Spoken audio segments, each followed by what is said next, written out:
Welcome back, guys, to the Pod of Greed. We're back, guys. A little late, but still here. Yeah, sorry about that. Some illness fell upon us, and it's okay, though. We're back. We've got a lot to say since we're a couple days late. We've actually had a little more time to look over some stories and form some opinions. We've even read some comments giving us ideas for the future. Yes, and speaking of ideas for the future, just real quick before we kind of get into the meat and potatoes, two really big things. So first of all, we figured out that we can finally have guests on the podcast through Bluetooth because We can just call them, yeah, we can literally just call them.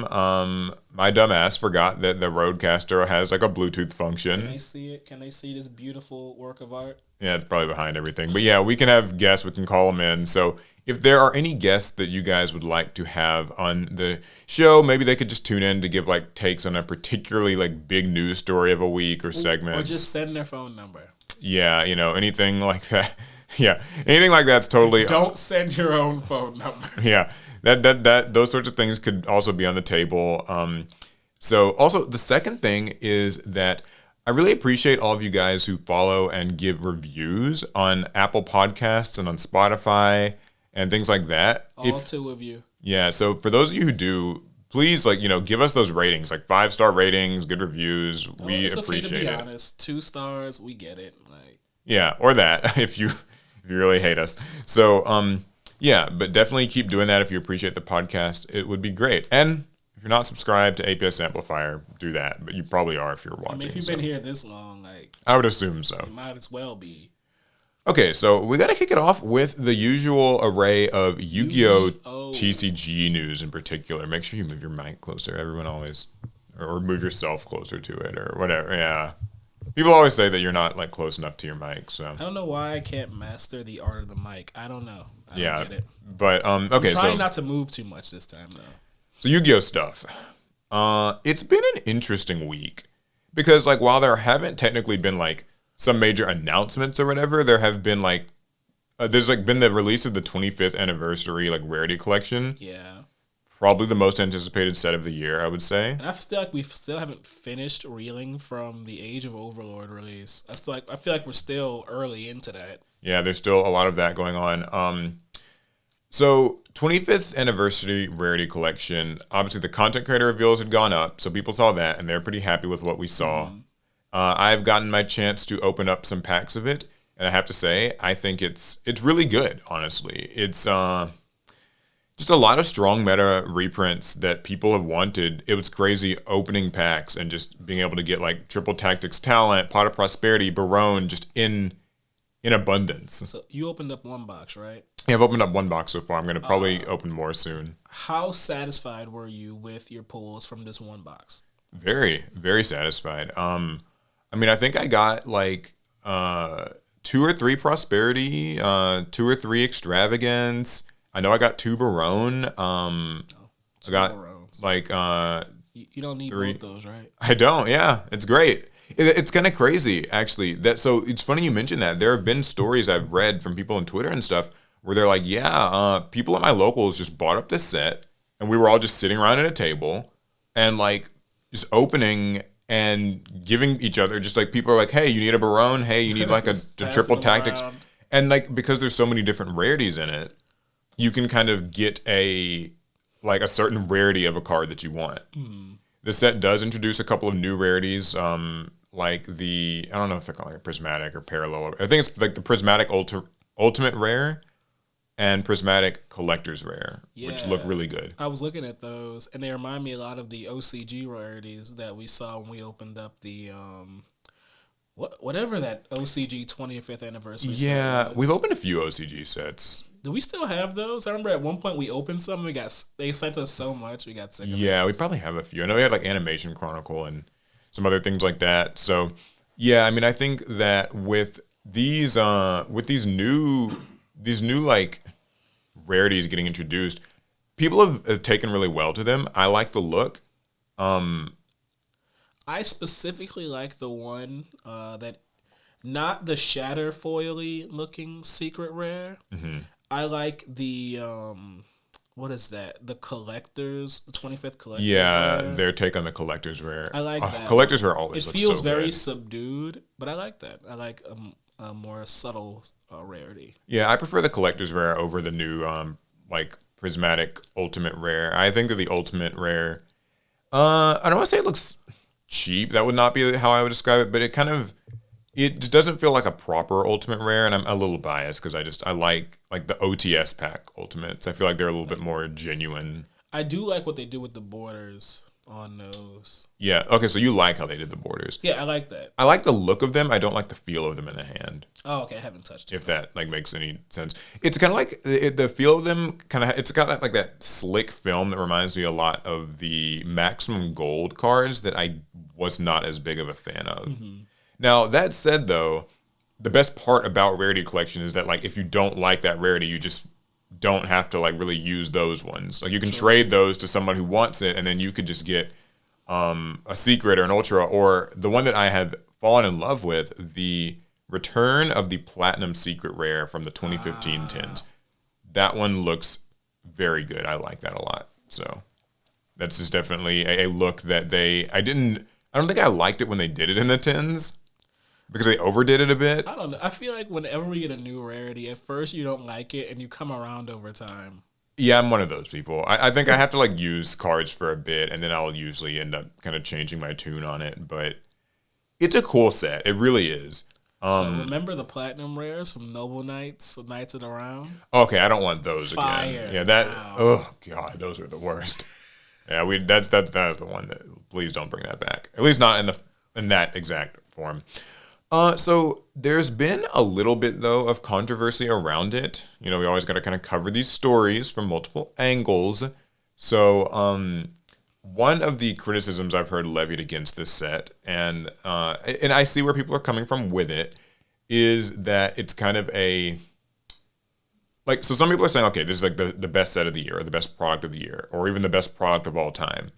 And I think that's a bit of a bold claim to make. All time is wild. Yeah, all time. Legacy of Darkness exists, and yeah, that's Alex set. it is the best one of all time. I mean, I think it is certainly comparable to something like Duel Devastator, where like you can buy this and be pretty guaranteed to get just an array of very good things.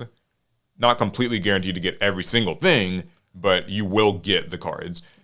The complaint though that I've heard some people say is that like, well, it's a solution to a problem that like of Konami's making. If that, you know what I mean? But I think that makes sense. But I do think that's kind of the corporate way. Mm-hmm. You make a product or you have a service, you sell it, and then you sell solutions to the problems that you created. It's kind of the only way you can expect for Konami or any other company to like fix their problems is by selling us solutions. Yeah, it's kind of one of those things where like the people saying that are right. This is like the Yu-Gi-Oh kind of card prices being prohibitively expensive is an issue of Konami's like kind of design, the way that they sort of print things, more or less. I mean, like I do think that the players bear some responsibility just because like we let these things be like $100 and people are like willing to pay $100 for like a Barone or a Prosperity or Triple Tactics, like Thrust Talents. But like also there's like a Konami printing thing. But I agree with you in that like, well, Konami's fixing their own problem, but hey, be glad that they're at least addressing it at all. Like they don't have to even do this. They could not do it. And then we just kind of be doing what we've always had to do and just suffer and wait for reprints forever. Yeah, now another thing too is that like this is one of the opinions I've kind of held a bit more about this product is that as cool as it is, and I really am glad that the product exists. I want to be clear about that. You know, you can already kind of see sort of some planned obsolescence in action where it's like, okay, Triple Tactics Thrust is not in this, but it's a card that's nearly a year old. And also like SP Little Knight is new and it's not in this. So obviously I don't think anyone's expecting like SP Little Knight to be in here. Insane if that would have been wild.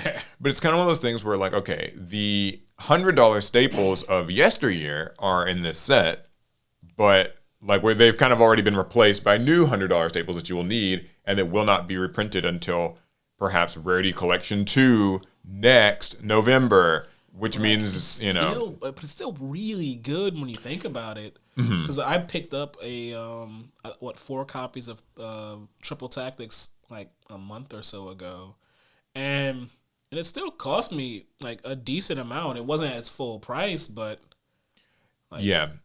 like I really wish I had not done that now and just bought a box of this set. Yeah, like and that's the thing is it's kind of one of those things where it's like, okay, I don't want to come across as like being ungrateful because this product really and truly is like, it is so good for just people getting into the game who. Is Ash Blossom in the set? Oh yeah, yeah. Okay, fire. Well, yeah, Ash is in there. Yeah, we can never have enough. Because it's one of those things where this is such a good thing. Like the fact that a person can just get their prosperities, can just get their extravagance, get their barone, get their evenly, like just get these staples. It's wild because I guess I have never fully appreciated how much I think until just the last year or two. A lot of players just kind of go through Yu-Gi-Oh without having these cards. And if you're like a competitive type, like I've had my competitive, you know, sort of flings with the game. Yeah, you've won 2 ICS. Where, I wish. You know, it's easy to assume that everyone just has their evenly matched and they have their prosperities. So when you're talking about the game, you'll hear people online and stuff and they'll be like, yeah, like Prosperity is this like amazing card, and thanks to this deck can compete and all these things, and like, oh, you just out this with this card. And it's like a lot of the average players don't necessarily have that. Which does make some sense. Like, yeah, if you have a limited amount of product that you can even buy from at your store, that means there's only so many to go around, and if you're not a big like online spender, which we all can't be, there's a lot of people out there who just they don't have access to the same card pool. They don't have access to these cards, and they want to have access to them. And so this is great because finally, like, they are able to simply just buy something that just lets you get the things. That's always been my my thing with like reprints and why I'm so in strong favor of them. Is like people want to play this damn game. Let them play. Like, let them play the cards, Konami. Let them play let them summon Barone. Let them play Prosperity so their tier 7 deck can finally, like, actually not brick. Like, let it happen. Like, reprint it. Give them the hand traps. Give people what they need to play, and it puts more people on an even ground. And I just think that's a good... You have a thought? I have a question. Okay. There might be a thought attached to it, but I have a question. So what does that mean for reprints going forward? Because reprints of impactful cards was how Konami sold a lot of their kind of assets over the last few years. Yeah, I mean, so that's just 2 different conversations, really. So this is an interesting one. So many thoughts. The first one is, I feel like this may as well have replaced what the tins should have been in a lot of people's eyes. Like, this year is kind of like the 2020 Dueling Heroes tins. What I noticed that Konami did, and it's starting to make some sense now, although I don't know how much I like it, the tins reprinted the archetype cards. Rarity Collection reprinted the staple cards. Why? I wonder if going forward that will just be the new wave where it's like, okay, you get the tins, which reprint Kashtira and like kind of all the archetypes that came out in the past year before we maybe ban them. And then you'll get something closer to a Rarity Collection that gives people the staples from the last, year or two. And if that's the case, I don't think that that's like necessarily a problem or necessarily a bad thing. It certainly makes it where like the tins are a little more underwhelming because they're more like purpose driven. Like, if you specifically kind of want these archetypes in a new rarity and stuff, then the tins are for you. But I think that it'll make a Rarity Collection thing almost always the more popular product. So I wonder if we're gonna get another one of these next year, especially because the set's ID code or whatever is like RC01, which like like on the card. Yeah, but what does that mean? Well, what that implies that like there would be like an RC02. Oh, okay. Or RC03. Like, because like if they ever put 01, it means like there's probably going to be. Or at least there can be. There's the possibility of like an annual thing. But the bigger thing that people are talking about with this that you were saying is like, it shows that Konami is willing to experiment with that OCG style of cards are available in different rarities. And so I think it means like maybe, just maybe, if this set does well, Konami will see that this could be a thing in mainline sets where a lot of cards are available in multiple rarities. Other games do this. Do you think there's like any hope of that? Or do you think this will probably just be relegated to a reprint spin-off sort of set like this? I do think that if this set sells well, they'll do it again in a sequel set. I don't actually think they'll change how the main sets work. Yeah, yeah.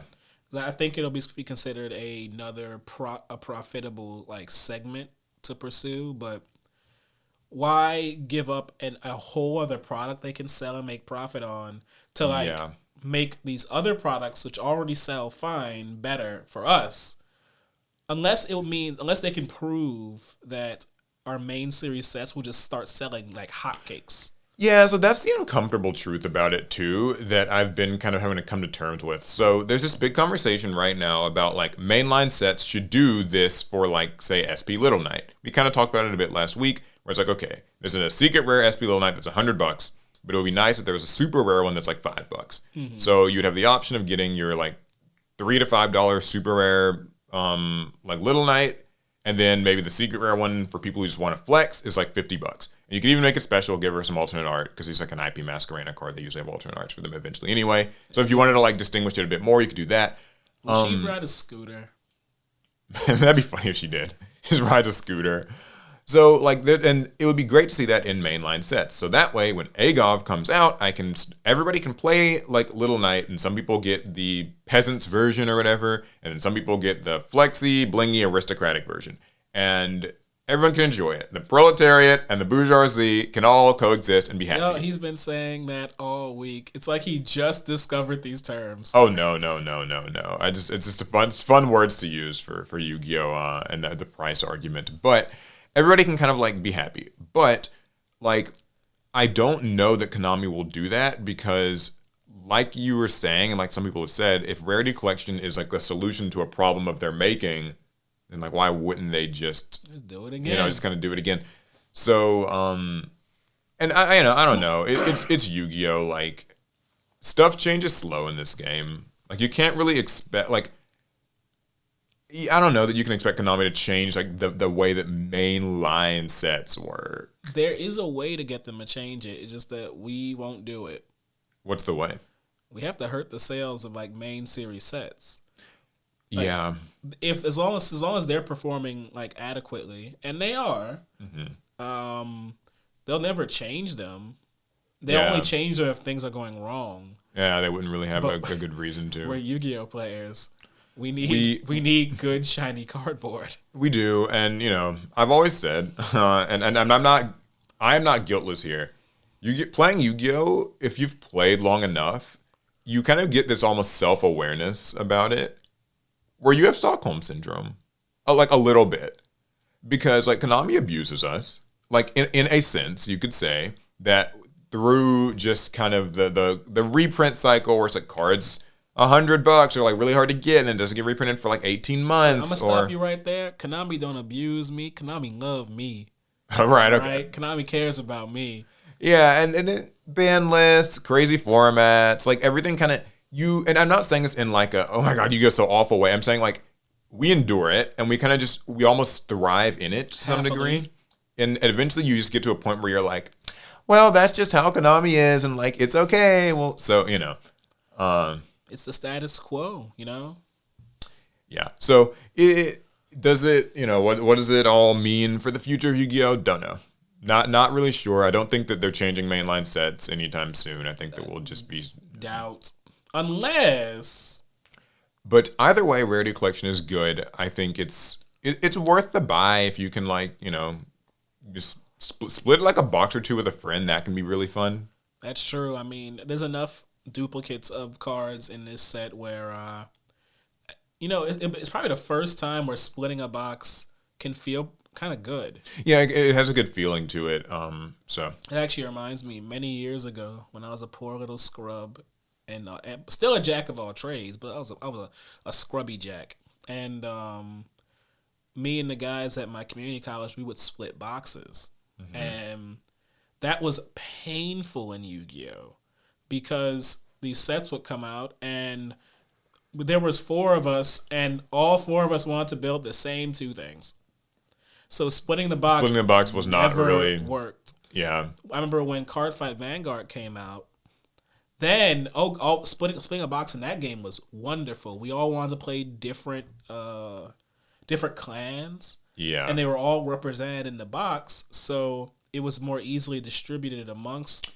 Yeah, and I guess the thing with Yu-Gi-Oh that probably feels like it's different there is just rarity, availability. Like everybody, like splitting. It's like if I was to split even just like a case, let's say. I was like, all right, guys, we're gonna like split a case, like the 3 of us or something, and it's gonna be like That's eight, too much money. like $700-800. But like we all want IP or SP Little Knight or something, and like the case might have like 2 of them, let's say. That's the problem with staples. Then like it's gonna be kind of rough, and so yeah, I mean like it's a little bit tougher in Yu-Gi-Oh. I think it's one of these games too where like not all archetypes tend to kind of be made evenly. Like I know there are some games where like, oh, okay, a new set pretty evenly just supports like all the colors or something, like in Magic maybe. But like here, it's like there's probably 2 archetypes most people want, and there's stuff that you probably only want if you're like niched down. That's kind of the unique problem of being a staple driven game like Yu-Gi-Oh. I mean, it's no secret, right? Yu-Gi-Oh, yeah, we have archetypes, but we're a game of staples. The staples kind of define the format, and when we change what staples we run, that's usually a sign of, oh, we actually moved to a new format. Right. So, and then like, and it wouldn't have to be again if like staples were printed in a more of the Pokemon way, right? Let's make them available. Yeah, and so that leads me to my last little thing I'll cover on this before I shut my mouth already. That'll be a short pod. Well, shut my mouth on this topic. Plenty more to complain about. No, so I made a tweet just last night or like yesterday or whatever, and I was like talking about how like, I've been dabbling a little in Pokemon. We have got like some 151 decks we're building. Yep. Just for fun. And I was building a Blastoise EX deck. And so, I was lucky and I pulled the really rare Blastoise EX card from Pokemon 151. It's worth like $50-$60. But also there are like other Blastoises printed in this set. There's like 2 others. And one's like $20-$25. And there's one that's like $3. And so the extra copies I got for my deck were just $3 because like I don't need them to all be the $60 one, and I can still play them and they're functionally identical. And so I tweeted about this. Sorry, go ahead. You couldn't max rarity of the deck? Oh, never. No. I'm not playing with you now. Well, so listen. You saying that it leads into my next thing. Oh. So it's like I was able to get these like extra copies of Blastoise that are functionally identical. They have like a different art or whatever, but same effect, same everything. If I play this deck and it turns out I really like it, then I can choose to like rarity bump it and like play max rarity. And that's one of the great things about Pokemon is that like, I can do that, but I can also just test the waters, no pun intended, like with these $2-3 Blastoise. I know, yeah. So I had like posted about this on Twitter and I put up this picture, and most people agree. They're like, yeah, this would be really good. I said like, Yu-Gi-Oh could kind of learn from Pokemon in this regard. But then there were some people who kind of, I think maybe I don't know if they really knew what I was getting at, because there were people who were like, oh, well, like Yu-Gi-Oh does alt arts too, or like, I don't know why you're complaining. Lost Yu-Gi-Oh does this. Don't count. Like, it's like somebody was like, yeah, well, look at the price of like Apollosa, right? Like there's several different printings of Apollosa now, and like they're all really cheap. And I was like, yeah, but that's not the point I was getting at. Was that those copies of Blastoise all released in the set it released in. Yep. Like they all came in 151. There's just 3 variants, 3 different arts at 3 different price ranges, and I can get whichever I want, because no matter what, if I just want to play Blastoise, I can get an accessible version, and if I like it, I can get an expensive version. And that sort of is what people are proposing Yu-Gi-Oh do, is that there is a cheap Little Knight and there's a blingy Little Knight, and everyone can play Little Knight. It's just a matter of, do you want the flexy one or not? Yeah, and then with that Apollosa example, like how many years has it been since Apollosa Exactly, came out? Yeah. And then how many like printings did it get printed in? And yeah, it's like eventually, sure, Apollosa's gotten several printings, but it's like what people want to play Apollosa or Little Knight or whatever unreleased, not have to wait 12 months, 18 months. Like, it wouldn't need all those reprints if it was accessible from the start. Now, in full disclosure, I will say, I don't run a card game. Who knows why Konami I don't doubt that Konami has a decent reason for maybe not doing this. I don't doubt it. I know that there's profits to be had, and then also there's just internal reasons why maybe they have tested this before and they have sufficient reason to believe it would not work for Yu-Gi-Oh like it does for other card games. I get that. But until I'm aware of what that reason is, I'm going to continue to support the idea that Yu-Gi-Oh should do more of the Rarity Collection style thing, and eventually, if they could, it would be good to see in mainline sets.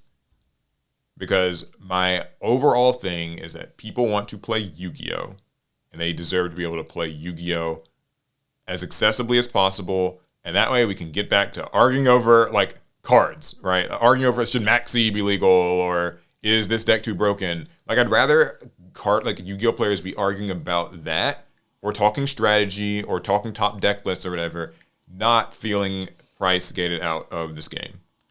Yeah, that's definitely one of those 21st century just post-modern capitalism. It doesn't belong it doesn't in a card game. Exactly. This isn't something we talked about this last week a bit. It's just, this is not the conversation that we should even have to be having. There should not be this talk of the haves and the have-nots. Yeah, we shouldn't be gauging each other's Marxism levels. Yeah, exactly. Do you deserve to be able to play Yu-Gi-Oh? Can you afford to play Yu-Gi-Oh? Should people all get access to these things? And it's no, that's not, I don't care about any of that. We should just be able to have the cards and talk about the cards. This isn't a let them eat cake kind of conversation. Yeah, sorry, I know I got a little... Cards, and we want to eat those. Well, not really. Trail has. Yeah, that's true. Yeah, so, so I don't... Anyway, okay, yeah, so that's the topic. That's the thing. I hope Konami sees this as a good experience and maybe can do something about it going forward. So, cool. Other Yu-Gi-Oh things? I got nothing. I've got another. Oh, thank more God. Controversy. Duelist Cup. This has been a talking point for people over the last Duel week. Links? In Master Duel, though, it's based on it's the Kaiba Cup. Yeah, it's based on a system that Duel Links has. Also, I think Duel Links started its Kaiba Cup last week or something. I've been ill, y'all. Let out the loop. Okay, well, that's great because I can fill you right in. So the Duelist Cup was happening over the past couple weeks in Master Duel, kind of the latter half of October. And just a recap of how the Duelist Cup works. I know some people may not know about it. So it's a 2-week-long event, and you play by just kind of queuing up like normal. It's split into 2 stages. In the first stage, or the first phase, you're just trying to increase your DLV. You think that would mean dual level, but Konami will never call it dual level. It's the DLV. It's the DLV. I can... My anecdote to that is that we have done I've done a sponsored thing about the Duelist Cup once before, when it was the Road to Worlds, and they were super adamant about call it DLV. Don't say dual level, say DLV. If you want to be called dual level, we wrote dual level. Yeah, and it's and write it out as DLV. So Konami is very anal about it is DLV, not dual level. Don't get it twisted. Anyways, so Digimon level variant. Yeah, that's right. I don't know. So, yeah, in the first stage, you are trying to get your DLV up. And once you get to DLV max, which is 20, but it's called DLV max. Once you get to DLV max, you are eligible to play in the second stage. And the second stage takes place for just 3 days at the end of the overall time period. In the second stage, it's obviously going to be a little bit more competitive. It's people who've gotten to their max DLV, but also the rules slightly change in that you get points for winning, but you actually lose points for losing. You are, there's a real consequence to losing. And so the goal is to have the most points at the end of the 72-hour period, and the winner of that gets an invitation to Worlds for next year. That sounds about how I remember it. Yeah. Yeah. So the controversy comes in basically because the system sort of encourages getting a lot of games in and kind of grinding over that period of 72 hours to the extent that there are people who have been, will do streams and stuff where they will stay up for the full 72 hours and just play. They won't eat, they won't sleep, and So what you're telling me is you have to get your DLV up, Yes. and you have to get on your grind set. Correct. Yeah, get your DLV up. That's right. Okay. So it's now apparently it's a system Duel Links has had for ages. So it's not like a new thing for Master Duel. It's just a system that works for Konami. So I see why they're doing it again. There's some benefits to it. I think they can obviously point to higher playtime hours. Like I mean, a lot of people are if playing people have to it. play for 72 hours straight, and it's a ticket to Worlds, so there's a lot of people willing to just To just sit there and grind. lock out. The mobile games in general, like they this is a system that you'd like. You want people playing often. So how are they taking off for work? They aren't, or maybe they are. I don't know. So the one issue that people kind of raise with that is like, well, if you work like a normal job, like most people do, then you're not going to be able to like. It's kind of unfair that like even if you're good at Yu-Gi-Oh, you just don't have the time to kind of sit in on those 72 hours. Mm-hmm. Then you're kind of at a disadvantage. Some people want there to be like a. Some people suggest like a max amount of times you're able to queue each. Like each so day. you get all your games in, and you have your wins, you have your losses, and you're locked. That's it for that. Yeah, day. for that day, like you can queue 100 games, let's say, or like 50 or something like that. There's some cap. It could even be amount of hours. Like there's like just kind of amount of hours per day that you're able to queue. But I feel like that might not be as good, just because like there are sort of benefits to like maybe playing at certain times of the day. Although I guess that would still that be like an issue that can even be with the tough amount with of time caps. zones and stuff. Yeah, so like if I queued maybe at night, I get like easier games at night than I do in the daytime. But I like the idea of capping the number of games you play in a day. Mm-hmm. But I would be worried about them making the cap too high, where it's at that point. If it's, let's say, like 200 games, you're gonna play 200 games of Master Duel in a day. Well, I mean, yeah, that's like all day anyway. yeah. So some people say it could be like a really low thing, like 20 or 30. I think that maybe something like 50, because it's supposed to be a cap, so it's supposed to be like a quite high thing. But I think like 50 might be good. Like 50 matches at the most per day. How long do you think it takes to play 50 matches? What do you say? I mean, I haven't played that much Master Duel, so I couldn't tell you. If I had to guess, because I think Master Duel games can kind of be like on average, let's say 10 minutes. It can be a little less if you like kind of immediately scoop or whatever the opponent does. But let's say that it takes about 10 minutes. So an hour could get you about 6 to 8 matches. And so if you played for like 12 hours, because it's extreme and you're taking this seriously, so you play for like 12 hours, then like I think that you'd hit the cap like for sure within like 12 hours. Really probably a bit less. So like something like 8 hours. And that's still a lot of time to be playing Master Duel. But I mean like at least, I just don't think that there should be so much incentive to just play like forever. Now, counterpoint is that actually, if you're really good at Master Duel and your win rates are just really high and you just win a lot of games quickly, then you don't actually have to play for like the full 72 hours. Because of the fact that people lose points for losing, the real takeaway could be get good. There's one of the guys who won, or like I think the guy who got first place was so far ahead of the competition that he was able to like take a day off. Yeah, I remember when we went to Worlds, I was speaking to one of the Worlds qualifiers, and he said he didn't even play on the last day, that he had built up such a lead that... Because the thing is, other people playing doesn't technically guarantee that they will pass you. That is true. Like, all the time is it's time for you to potentially catch up to people who are winning. But if your win rates aren't good, then that time spent won't necessarily be any better. Like, you won't be any better off for it. If I take a nap for 12 hours and then you keep playing for 12 hours, but you lose just as many games as you win, you're probably not overtaking me. Yeah, so in that regard, I will say that you could argue that the whole 72 hours not sleeping thing is a player imposed thing. Like we are, I say we as like, I don't play in the Duelist Cup, but like the players doing this are doing it just kind of their own accord. They're choosing to be that locked in and addicted. And like, if that's the case, then they kind of maybe chose their fate. is it weird that this feels similar to our previous conversation where some of our gripes with Yu-Gi-Oh you can look at as kind of a self-inflicted thing that we do play some role in this. There is that really, really bizarre, like, I don't know if I call this like Stockholm syndrome again, but there's definitely like if you take Yu-Gi-Oh really seriously, you could find yourself thinking that like the system is asking you to do that.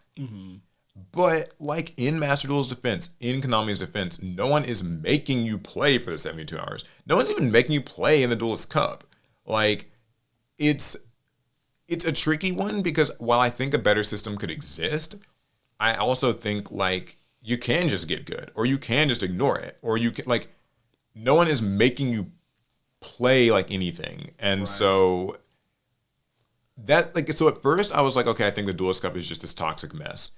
Now I'm finding myself a little bit more in the middle where it's like I like a better system, but like we can't say that like the player base or the community is like faultless here. Like there are people that are maybe just choosing to put themselves through this and making it seem like the norm because if everyone else, if a certain set of people are doing it, then more people will feel like they have to do it to like keep up. But because that's really the quantity over quality approach.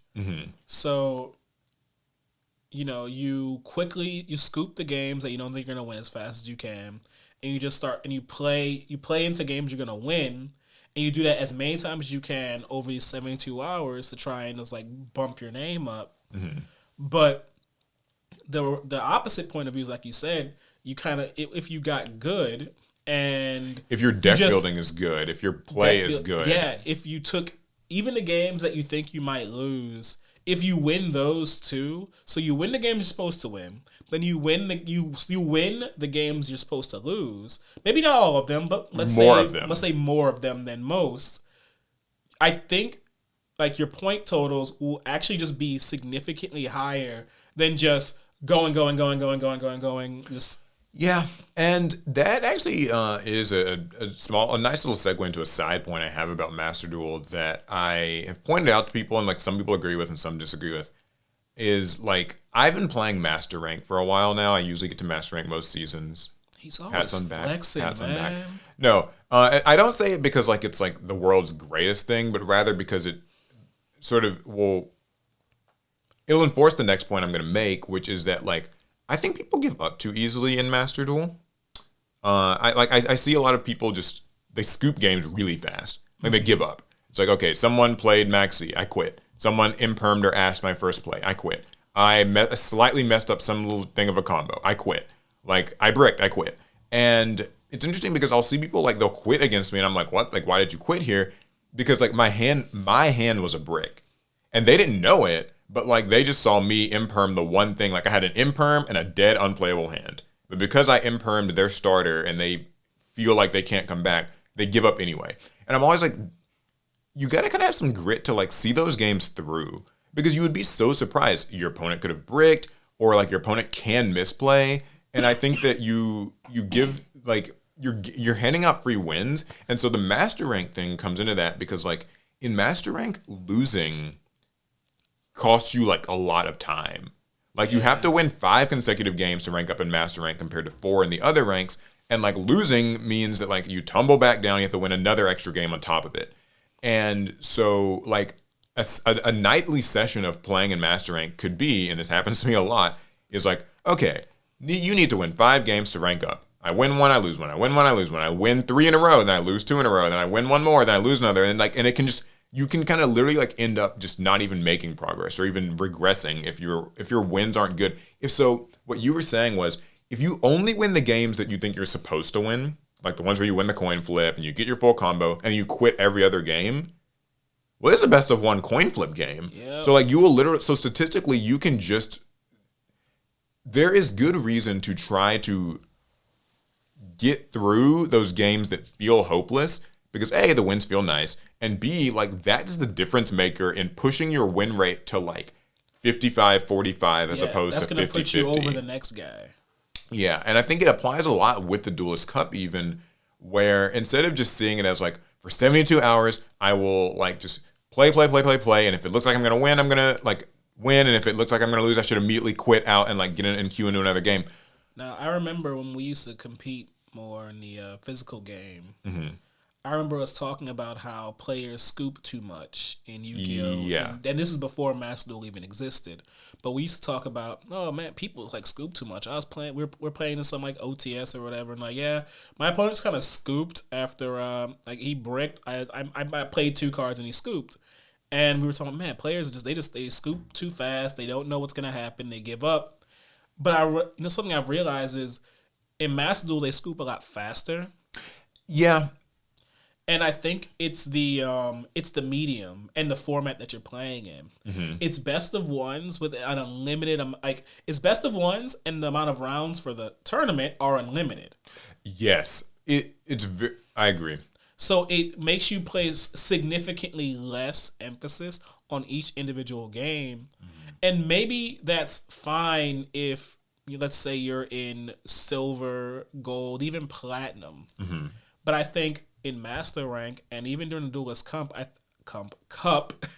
I think you should put more emphasis and more focus into each individual game, because, like you said, stringing together 5 wins in Master Rank is hard. Woo, it's rough. Yeah. Everyone there also deserves to be in Master Rank, so that's not the easiest thing to do in the world. Not impossible, mind you, but it's gonna be harder. And then in the Duelist Cup, where there's a trip to Worlds on the line. Yeah, it's one of those things too where, like, and I cover this kind of in a little more detail in like a Master Duel tips video I made a few days back, is like, I mean, a lot of it comes down to grit, and a lot of it comes down to deck building prep. He says y'all ain't built like him. Oh no, I'm not saying, well, no. But I mean, I just that when you see like some of the more competitive types playing Master Duel, the big skill diff, so to speak, is in deck building. Like, it's in anticipating what the metagame is, not just resting on the laurels of, I'm playing a generally good deck, so I should just win. It's like, I am going to specifically like tech my deck out for the known threats and like, and just those, anything that can help me edge out wins that should have maybe looked like losses otherwise in these matchups. It makes the difference. So yeah, sorry. I kind of ended up on like a bit of a tangent, but the Duelist Cup, I don't think Konami's changing it. I mean, not if it's successful. Like, it works for them. It gets people playing, and They can show those shareholders, look, people are playing. They can't get enough Master Duel. They can't stop because of the format of this, 72 hours of just all out Yu-Gi-Oh action. I think that actually makes a lot of sales because it's only 72 hours. Let's say you're a day in, and your results haven't been exactly what you want them to be. So you look at what you've played against, and you're like, I bet if I had that deck, I'd be winning right now. Yeah, I bet there's so many new crafts. More people crafting. You don't have a lot of time to build up more gems, so you gotta hurry and spend that money on those gems. Pull out that debit card. Also, another benefit to it too was that Master Duel viewing numbers on like stream, like across Twitch and stuff, was way up those 3 days. So makes sense. So there's definitely there are some good externalities of the Duelist Cup. I like experimenting with new formats of it, but I see the benefits. So fair. Okay. What's interesting is I don't think that there's actually any other like major Yu-Gi-Oh news. I mean, YCS Richmond is going to be happening this weekend, so we'll see how that plays out. It's another full AGOV legal format. Another chance for Rescue Ace to show its dominance. Yeah. Or would a TCG fight back and show that we are not beholden to OCG formats? Yeah, well, let's change. We will see. But other than that, I don't actually have any other Yu-Gi-Oh stuff. I know we spent a fair bit of time talking about this, so thank God. Let's get into the other fun stories where Paul doesn't have to bitch and moan. So, I have something about Magic. Okay, you got a Magic story. All right. Let's hear it. They announced another collab. Really? Already? We talked about the Marvel one, right? Yeah. Okay. Yeah, the Marvel one, we talked about that last That was last week. So what do they So got? now they're announcing a Secret Lair. That's the limited release where it's only like a few cards, not an entire set. But it's a Secret Lair collab with Evil Dead, that franchise. What is Evil? I don't know. It's I've a heard of it, maybe? horror movie video game. I think there's a comic book.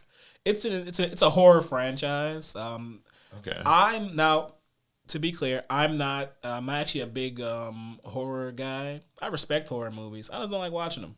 So I know what Evil Dead is, but I haven't personally watched or played or anything with it. Okay. Any other like info on it, like what they're gonna kind of be emphasizing, like? Let's see what I got here. The Oh my characters. god! I scrolled and I saw a card, and I'm not a horror guy. I'm not a horror guy, guys, and so Oh, he just got a little terrified. I just saw, what is this? Linda Kandarian Queen. It's a Verena Lich Queen. I don't know what y'all doing with Evil Dead, but this is creepy as hell. Hey, I mean, I guess that maybe that kind of creepiness is what they want. But Why they picked it. this will be one of their Secret Lair limited releases. We don't have all the cards that are in it yet, which makes sense. It was only just announced. But they're just going to try and capture what makes the Evil Dead franchise so beloved. What did they say? Is there like is there like an article? Here we go. So this is an interview. With the recent announcement of the Secret Lair X Evil Dead because of anime, I always want to not like pronounce the X in things. Like, Oh yeah, like Hunter or Like, whatever. yeah. Yeah. Hunter X Hunter. So the Secret Lair Evil Dead Magic the Gathering drop, Dread Central, that's the website, was given an awesome opportunity to have an exclusive interview with the art director for Shell over at Secret Lab, along with an exclusive look at some really rad artwork. Okay. So they ask, that's not a question. I mean, I'm interested in just I'll hear it all. I don't know whatever they've got to say. Evil Dead has such a long and storied. Wow. Okay. Sorry, guys. I'm ill. All right. Evil Dead has such a long and storied series through film, video games, and even TV. Were there talks about gathering iconic scenes from the entire series before landing on the film as starred at all? The art director said, "The whole Evil Dead franchise is just so iconic, I guess. And it just keeps building out that incredible mythos. To be honest, there's enough amazing material in there to inspire hundreds of cards. That would terrify me. That being said, it all really came down to a matter of licensing. As we talked about before with these Magic collabs, that licensing agreement is so specific." Yeah, it's like it's how it is in many companies. It says, "Our amazing partners over at Stryker Entertainment have the rights to the Evil Dead 1981. So that's the Evil Dead 1981 film. Okay. That's the film. So our focus had to be on the original film and nothing beyond that. So that kind of is in line with what we've come to expect from these Magic collaborations. Yeah, typically when these companies, I think, collaborate, almost in any fashion, whether it's these Magic card collabs or whatever, it's usually like they're not collabing with like the Evil Dead franchise. Yeah, not the whole franchise. They are usually collabing with like this aspect of it, typically like the original thing or the original maybe bodywork. Like I know like Lord of the Rings, I think it was like kind of the books, not really much more. Yep. And it seems like with like Marvel, it's like, okay, the comics, not the MCU, not maybe like other things. It's like the comics. So right. This sounds like, was the Evil Dead like originally a movie or like a film? Yes. Okay. It was all. I think it was all inspired by the film. It might have been. No, I think it was a film. So it wasn't like based on a book per se or something like that? I don't think so. But once again, guys, I'm not an Evil Dead guy. I'm just familiar with it. Okay. Well, you are an evil guy. You probably feel like a dead guy today. So A little bit. So you're an Evil Dead guy now. So it says, what was the process like picking out key moments to adapt to Magic? So he says, that's a great question. Since this drop is comprised of reprints of popular Magic cards, that's important to mention too. Typically, these are just reprints of current cards. Oh, with the coat of paint of like Yes. this. That is really neat. I didn't know that. So It's always a balancing act of picking resonant moments from the IP that are also a good fit for the gameplay design of the cards, while making sure the cards we're picking are good representations of the IP.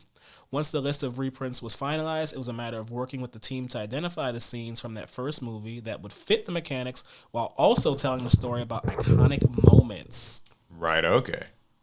Well, that's cool. I mean, I will say what I typically say about. This is Linda, the Kandarian Queen, and I think that's the artwork it's based off of. Oh, that is a little terrifying. Yeah, not a fan. I'll have to remember to get that in when I edit. Or you guys just look it up if nothing else. Yeah, I mean that's cool. I think that kind of terrifying style feels like it's a nice match for like Magic. It's sort of what comes to mind for me at least when I think of it. It feels maybe a little more fitting than like My Little Pony.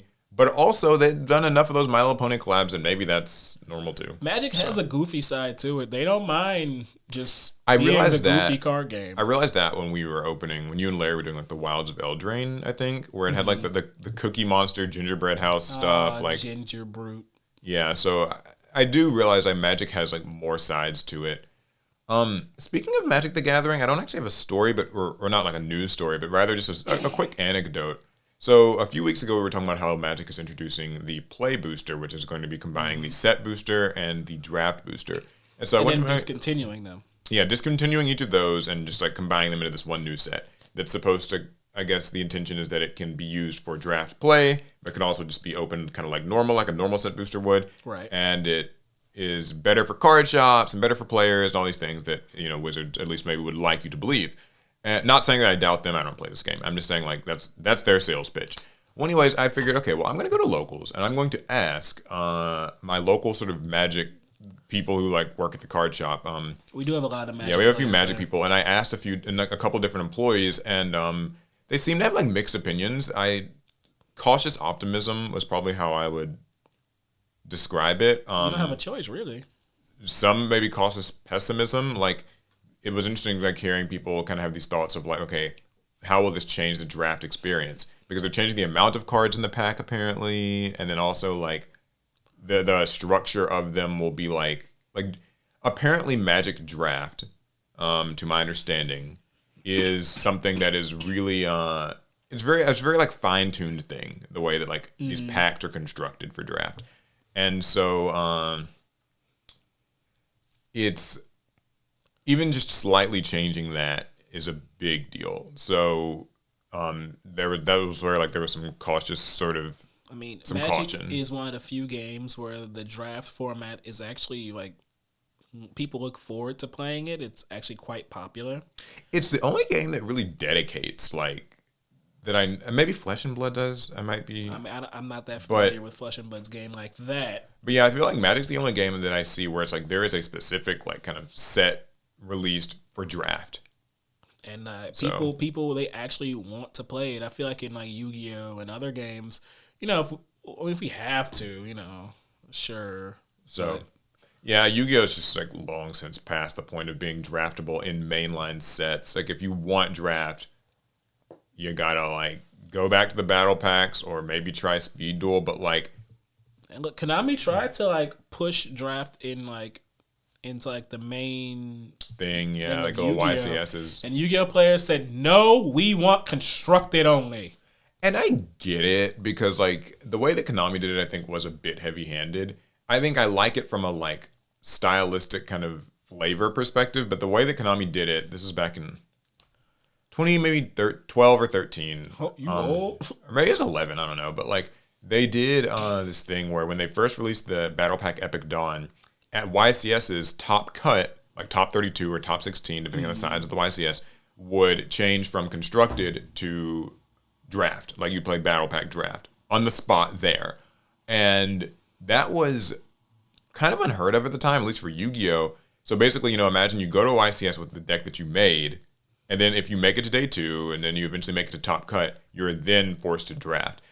I think it was kind of cool because it's testing for a very different skill set. Can you win when you are kind of in no real control of the variables? Some would say that's the mark of a true Yu-Gi-Oh player. Yeah, like a true duelist, maybe like Yu-Gi-Oh! Kaiba might agree, that's like a mark of a true duelist is being able to adapt on the fly. But in the real world, when you spent $100 on your prosperities and your little knights and your thrusts, I'm trying to use them cards. yeah, you probably don't want to. So I get why players maybe it didn't go over too well. I still think that it could be neat though to see like a concerted, like a side event that is draft, and not just like a public event thing, but like a true secondary YCS that is like draft. I don't know, resource wise, that might be tough to allocate the staff and the planning and like the balancing of the format for that. But it would be cool. I think the goal of it was to, one, to like popularize and move the product, but I think the larger goal was to put duelists onto the same playing field, and so that like how much money you invested will not affect who wins this tournament. Yeah, you could argue it's fully the a best skill. duelist will win. Yeah, But that's actually not true when it comes to draft and with the battle packs. It's not an equal playing field. There are only so many copies of the best cards in those draft packs, and you might not see them. And yeah, and it can be swingy. I've played a lot of draft at this point. We both have. We know, some of those battle packs can be really swingy. I mean, like we were recently doing a just a little behind the scenes. We were doing like a tag duel. We were trying to do a tag duel video with Battle Pack Epic Dawn. Not sure if we're gonna upload the video because the way that it was hard to like film the whole field and the camera, and there was some glare on the cards. Throw it up anyway. Yeah, I might throw it up on like APS Amplifier if people like really want that. Let me know. Nah, main channel, make them suffer. Oh, they're gonna complain. They'll hate it. I can't see anything they're playing. But like it can be really swingy. Like just the way the drafting process works. There's a few different ways you can draft. Like you can do the kind where it's just you get your like 10 packs, you open them all, and that's just like your pool of cards. There's also the pass around the table method and all that stuff. But either way, like with Battle Pack 1, and I think this is kind of before they had really gotten their footing with the Battle Pack thing, there's some strong ass cards in that set. Very, because they're banned cards in there. Like they're banned for a reason. Yeah, they have like Harpy's Feather Duster, Raigeki, Snatch Steal, Premature Burial, like a lot of that stuff is in there. And then in addition to just other good cards, but like if you don't pull some of them, that could. So. Like for context, I remember we did that draft, and this isn't me like woe is me. I didn't pull any of those like good cards because like in when you draft, you pass the cards around, but when you first crack open the pack, you as the person who opened it first choice. Yeah, you get a bit of an advantage. So if you ever crack open like a good banned card, you just take it immediately. That never happened for me. Yeah, with the fun, of course, being that if you were to say like open a pack that has like Raigeki and Feather Duster, then you get to like pick, or like if you had a pack that had like Snatch Steal and Premature Burial, like which do you pick? So it can be kind of fun, but it can definitely be Swap it can be swingy. Was my card. So that was my best card. Yeah, that was just kind of an interesting thing. I always like to, even though I don't play Magic, I've just gotten more and more into asking other people what they think of the things developing in their scenes. So, but if they did a Harry Potter collab, you would play. Yes, heard Wizards. That, Wizards. That's my confirmation. If Magic the Gathering does a Harry Potter collab, I will start playing. I will collect the cards. I will build a deck. I will play. Wait, what if it does it? But based off the books, the movie, or the play. If they make a Harry Potter collab, I'll play. Even if it's based off of the Cursed Child, not the Cursed Child. I mean, that's the one that everyone hates. The Fantastic Beasts franchise. Yeah, I'll play that. Really? Well, because Fantastic Beasts is, not to get too into the Harry Potter thing. Fantastic Beasts is like book canon, is their claim. So it's supposed to be consistent. I read that book as a child. It didn't look nothing like that. Well, no. Not the book Fantastic Beasts and Where to Find Them, but the Fantastic Beasts films are they are in line with not movie canon, but book canon. Though there are a lot of instances of the movies still That's it. We're a Harry Potter podcast. All right, elaborate. There's a whole thing. Look, watch Super Carlin Brothers. Okay, don't watch this. Anyways, yeah, if they make a Harry Potter collab, I will play it. All right, that is all for Magic, at least for me. Yeah, same here. I've got some Pokemon stuff. What you got? Okay, so this is interesting. There's two. The first one is this kind of like a neat interest story. So Pokemon TCG player unearths discontinued sets while out at sea. So when you use the term unearth, I really thought that wasn't literal.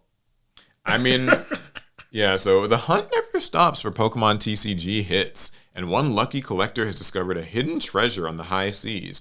Who knew cruise ships were hiding potential pulls this whole time? It's in the ship. Yeah, I think it was in the cruise ship. I thought it was in the ocean. I thought like it was in the ocean. He like fished it up.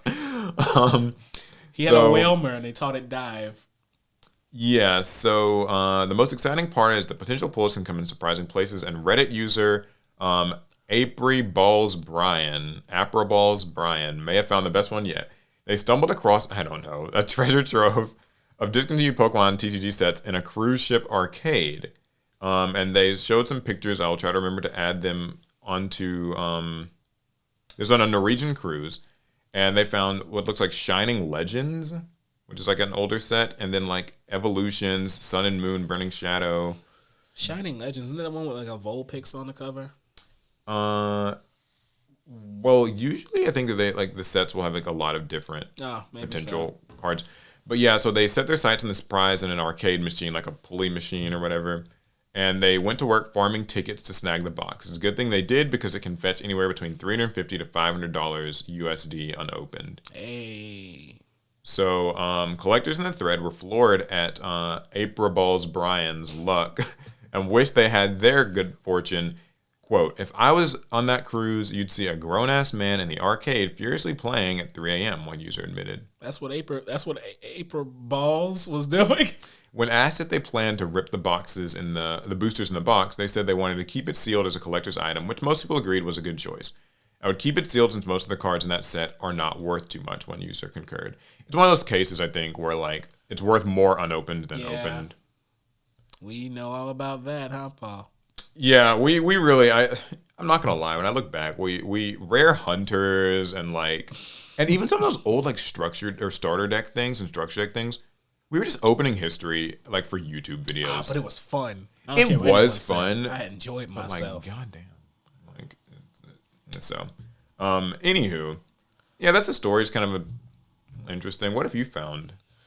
It's like some rare stuff in an arcade machine on a cruise. My thing is like, that reminds me of like carnival like prizes, and my biggest worry is if it would just be like a repackaged and resealed thing. Like it's not even real. That's true. That could happen, especially like if you think about like what usually goes in those like arcade machines. It could be anything. It's like it's like Temu fakes, but Temu didn't exist back then. It is that. Mm-hmm. Right. I mean, there were some fake ass Yu-Gi-Oh cards like out in the wild back when we were kids. You'll still find them every so often. It feels like this, like the same. They all came from like one place and just got disseminated everywhere. Yeah. So the other story is one that probably is better like shown visually. So like I'll read it out for audio listeners, but it might be an article that you just check out yourself. Can I see it? There's not great illustrative pictures for it, but there's a few, so I'll show you what I've got. Anyways, this is this article where somebody got a inside look at the secrets behind how Pokemon cards are made, from clay carvings to grueling play tests. Clay carvings being like how they make the art for the cards. Oh, okay. Anyways, Creatures Inc. pulls back the curtain on the specially commissioned artists and dedicated team of testers behind their trading card game phenomenon. So, blah, blah, blah, blah, blah. There's a bit of an intro. The company that creates them, Creatures Inc., talking about Pokemon cards, is usually shrouded in secrecy. Sitting in the shadow of Tokyo's Imperial Palace, the building is everything a Japanophile would hope for. In the lobby, a vast wooden decking overlooks a picturesque field of water lilies, a massive green tendril swaying in the wind. Okay, listen. I'm just trying to get to this. This is quite verbose. Potatoes. Okay, from core concepts to final printed design, each new card set takes a year to develop, their creators explain. Whenever new game software comes out, the TCG, or trading card game, also follows the new Pokemon and their game mechanics logic, says TCG game director Atsushi Nagashima. In charge of determining the actual rules of the card game, Nagashima is responsible for ensuring that card battles remain fun and fair. He says, I believe that Pokemon cards should be enjoyed in many different ways, so I think it's fine that people collect the cards and don't play with them. I think the reason people love the card game is fundamentally that love of Pokemon first, and for many people, it's just fun to collect them. It's that essence of where, as a child, you enjoy being outside, searching, capturing, and playing. And this is why I believe the TCG has been loved across generations. Okay, that's good and well. Where's the information? There is none. Here's something cool. Creatures Inc. employs over 240 freelance artists, and the aim is for no two Pokemon cards to ever look the same. From the expected anime-esque aesthetic that define the early designs to more abstract, hallucinogenic interpretations of Pokemon, the eye-catching art is a large part of what drives people to spend staggering sums on booster packs. He says, we're always trying to find more variety in terms of the artist's styles, says illustration director Haru Saito, flanked by 3 of Pokemon's most beloved artists. So we've always had a heated discussion about which artists are the best fit for which cards. We're always trying to offer new surprises and new styles of illustration to keep the cards interesting. Ghidorah, a relatively new artist at the company, has made a name for himself with cards that showcase the relationship between trainers and their Pokemon. His work aims to enrich the wider Pokemon lore, he tells me. I really think that illustration can offer a new way to express the playfulness of the world of Pokemon, he says. Another example is Yuka Mori. Where each of her peers uses a pen or a paintbrush for their designs, she molds her creations out of clay. Painstakingly carving out her Pokemon, she fires them and then takes photos of her finished clay artwork in real-world environments for each card frame. That's fire. So, I won't go on too much more, but basically, yeah, the way that Pokemon does its visual designs is staggering to me. It honestly is. That was one of the first things I noticed about Pokemon as a kid, was how, like, the artwork is just all over the place. Let's call it diverse. In a good way, too. Like, you get, like, kind of paintings, you get more just anime art, you get, like, kind of just CG, like, kind of video game-like models, and there's, like, the clay figure ones. And as a kid, I was always like, impressive. It's like, wow, that's wild. As a kid, all I could imagine doing something like that was like muck. Like, yeah. That's the only Pokemon you make out of clay. Ditto. Or Ditto. Yeah. I made a Ditto as a kid. So, illustrators work as front and center on Pokemon cards, but behind the scenes, a lot more hard work goes into keeping competitive play balanced. Work that falls to Creatures Inc.'s unsung heroes, its internal game testers. Whenever a new card is designed, these 18 Pokemon sages crack their knuckles and put it through its paces. Their job is to play with Pokemon cards all day, every day. Wow. Unlike in video games, where a game-breaking attribute can be fixed via a quick patch, once the cards are printed, errors are often permanent. The aim, then, is to avoid a bug, like a card attribute that destroys the balance of the game, by pitting each new paper prototype against a staggering amount of deck combinations to ensure it plays nicely. R&D is crazy.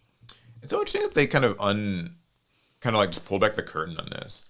I mean, like, you know my saying. It has been around for so long. Like, Konami would never. Well, I mean, maybe. Konami would never. But Konami, Konami's so much more secretive about this stuff. I feel like a year ago we'd be saying the same thing about Pokemon. Pokemon would never.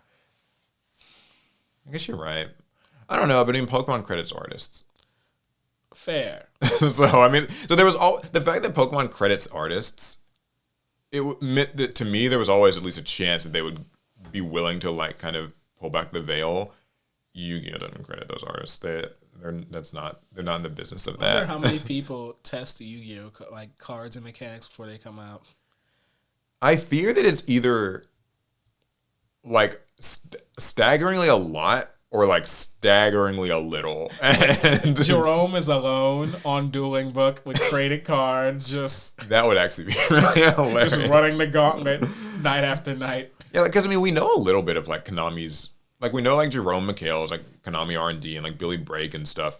I don't know how many other people are involved, especially on like the Japanese just side. Jerome alone. He has to play against himself. Oh my lord! I really hope that's not the case. That poor man just testing freaking cash deer all day or something. So they say cards in general, and that's how we got cash tier and tier. No, whoops! I forgot about this one. Cards in general take 1 to 2 months to test. Grinning testers Kohei Kobayashi and Satoru Inoue tell me the best case scenario is that a card makes it through the testing process in just 3 weeks. Playing 4 games an hour, their workdays see them engaging in at least 7 hours of rigorous battling. They constantly laugh and joke around throughout our chat, oozing an infectiously university flatmate-esque camaraderie. So, yeah, it seems like a lot goes into... They're trauma bonding. They are. A lot goes into testing these cards. I think it's cool. like just getting a bit of a look at this process. Guys, for your card game of choice, would you do 7 hours of continuous testing every day for the rest of your life? I think it's one of those things that sounds quite attractive, but probably is very grueling. Like I know, like when I was a kid, I wanted to get into video game design. So I was like reading about just every job in the video game industry that a person could have. Like, oh, the art designer, this designer, whatever, level design. And QA, like quality assurance, like in bug testing and stuff, was always one of those ones that to each kid sounds like the best job in the world. I get to play video games all day and like find glitches and bugs. In reality, no. Like it's very just because you are just kind of throwing yourself at the same corner of a room like 100 times at different angles, at different speeds, using different moves to make sure nothing clips. And then repeating it again, and then repeating it again, and then doing it in the next corner of the room. I got a buddy who does that Q&A. Yeah, so he won't tell me what games. Wait, Q&A or QA? Oh, that's different. He does Q&A. Yeah, that's a little different. That's a little different. But yeah. So I mean, I think doing it for card games probably seemed a little more fun because I mean, like you are, I guess, playing matches, so maybe that's better. I don't know. Is it fun, really? I think I would still. I can't. Drained. Never mind. You'll play Master Duel for hours, so maybe that is fun. But I won't play for 72 hours. I guess these people might be closer to doing that. There is a limit. So I don't know. It was kind of an interesting little insight into just the process behind Pokemon, both art wise and game testing wise. Mm-hmm. And I'll just say this: well, two things. First of all, Pokemon Company, if you guys ever want to maybe send me out a little box or a package of some new Pokemon sets, I'd be happy to show them on video. I was jealous. You heard it here first, folks. When people were getting like those 151 little care packages sent out to them. I want to play Pokemon too. I feel like 151 They have not seen you play Pokemon, Paul. My email address is in the description. Wow. Anyway, but no, more importantly, I wish that Konami, even to some degree, would be willing to kind of like pull back the veil like this. And just show just a shred, a smidgen. They'll show you. Of that. And they gotta hit you with the neuralizer. Yeah, that's right. You can see how Yu-Gi-Oh cards made. Now you die. Now you forget. Like I showed you. They wipe our memories. No, I mean, because I can't say. I mean, I've seen like just small snippets, little slices of like the Konami, like machine. Just like when we've been like at Konami for like little videos and stuff. Allegedly, we may not remember the details. Yeah, they've deleted my my memories of the time, but yeah, I mean, like I don't know. I would just love to see like they have. I will say this. Wait. You just this now the joke continues because the last time we went to Konami's headquarters, they'd switched. Rush Duel. Yeah, they switched their headquarters. Yeah, they're like a different building. We were walking like, wasn't their headquarters like right here? And we were walking around like, yeah, maybe. It like, felt like what is the effect where it's like, did this really happen? Oh, the Mandela. Yeah, effect? The Mandela effect or something, where it's just like, I thought there. So for context, like I don't even know the addresses of wherever Konami is. You can look it up on Google. It exists. But somewhere. like they had one building that was on this one street, and we went there a few years ago for like a community day thing that was around the release of was it like Blazing Vortex or something? Look how fuzzy our memories are. Yeah, this is pre-COVID. They neuralized us. It was these like things where like Nim and Team Samurai X1, we were all there, and it was a thing, and it was cool. And we went to Konami's like headquarters, and it was neat. Very secretive experience. But it was like a specific building in a specific place. And Alec can tell you, I've got a pretty photogenic memory. He does. That's why it's just so like, weird. I know where like things just kind of are. Even if I haven't been there for many, many years. I just know like, okay, like this is where it was. This was the building. And so when we went this past like month or so for like the Rush Duel thing, we were like kind of trying to find where the headquarters was. And I was like, this isn't here anymore. Like what happened to this? And so it kind of felt like this weird Mandela effect thing. Like, was it ever here? Like, did they like delete, like, kind of just replace our memories? It's like turns out they neuralized us during that trip. That's why we're like, man, we were so close to finding the building, we realized we had been standing in it the whole time. Yeah, so they had like moved their headquarters building. I thought it's kind of a neat thing, but yeah, I would like to see Konami kind of be like, hey, here's kind of the art process. Now they have been showing more art on like their social media pages. Yeah, like concept art and stuff. like, for at first it was just the Japanese Twitter, but then I think ours started picking them up afterwards too. Yeah, I think even with some translations, which has been kind of nice. Yeah, like recently we saw that Diabell Star Yeah. is a drunken girl failure, as I saw somebody describe it on Twitter. And they were like joking, but it's just like she day drinks, it seems like, pretty much. And We don't know if it's during the day. So- I don't know. I like Diabell Star, but I feel like the character is a cross between Vasha Stampede and like Spike Spiegel. yeah, she's got like a personality. It's gonna be a fun new lore kind of thing to follow. Very different from Albaz and Visas Starfrost, which is such a strange name. Yeah, you know I what? guess Diabell Star is a weird name too. Here's a quick little bit on like the Visas monsters. So I love the art for like the big kind of heart monsters, Kaleido Heart, Arise Heart and all that. Arise, Reich. Yeah, Heart, Tri Heart, all those.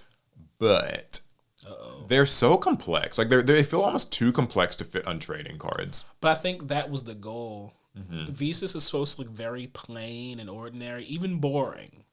And then these are all supposed to be these extremely grand and really define the emotions that they're supposed to portray. Yeah, I will say, gonna harp on Masterful.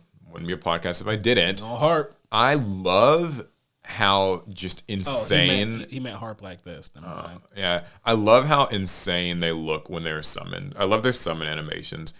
Like, I don't know if you've like played like against TR Elements or anything like on Masterful at all. No, lucky. Like just when like Kaleido Heart gets summoned, it's like one of the dark monsters. So like it kind of has the dark effect and a little sound effect. It's like, wow, like it just sounds very evil. Yeah. And so just when it gets summoned, the art's so crazy and the darkness is just behind it, and just like it seems like there's just this. It's so overwhelmingly evil, and I kind of love it. And the same thing with Kashtira Arise Heart. Like he's got the really cool like trident like weapon, and the art is so red. The halberd.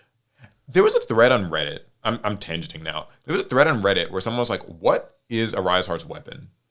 It's a great question. And it kind of looks like a trident to me, but also it could be described as like a halberd or like sort of a battle axe thing. But I don't know how to define each and every one of these weapons. I have an idea of what they look like in my head, but I don't know what defines a halberd, what defines a battle axe, what defines a trident. All I can say is that like it's a pole arm.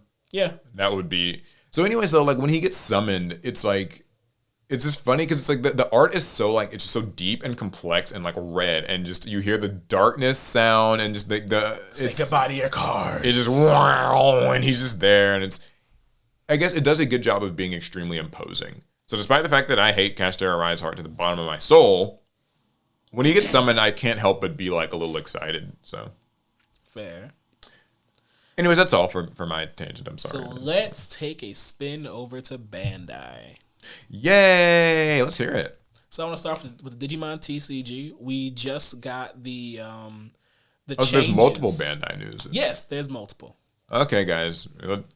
Bandai cast. Let's do it. So the Ultimate Cup just got its 2020. What year is it right now? It is 2023. So it got its 2024 update, which I think it also counts for the December of this year's Ultimate Cup as well. Mm-hmm. So historically, or not historically, but for the last year and maybe then some, Ultimate Cups have been an alternative format where we play monocolor. Where typically in the Digimon card game, you can play whatever colors you want in your deck, but in Ultimate Cups, you had to play one. Okay. So that made it kind of a limited format, and you could compete in it. And it was nice because it meant you could escape from the actual metagame, the multicolor metagame, which it can be rough, it can be toxic, but I mean people found out monocolor wasn't much better. Yeah, it can be just the same. But the Ultimate Cup was always supposed to be modular. It's supposed to be able to change. And we now know what the next Ultimate Cup will be like. Okay. So they posted this document. This was on November 2nd. I think today's the 3rd. So yesterday. It says there are no additional color restrictions on deck building for this event. It says no additional, but for the most part, that means that there are no color restrictions. You can play the way you want. They're enacting mulligans. It will use the banner restricted list, the official one, so they won't be using an Ultimate Cup exclusive ban list. But then it says, see eligible list of products below for card legality. Okay, eligible list of products. So does that mean that it's limited by recent products?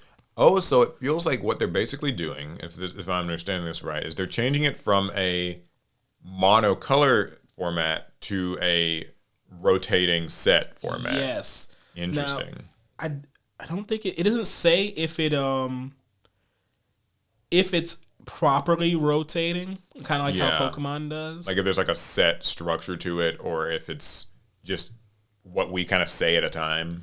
But it has a hard like start and stop for cards you can play. Okay. So it pretty much starts with the Resurgence Booster set, which was our reprint set. I told you about that, Paul. Mm-hmm. The two new starter decks. Those are the Ace starter decks.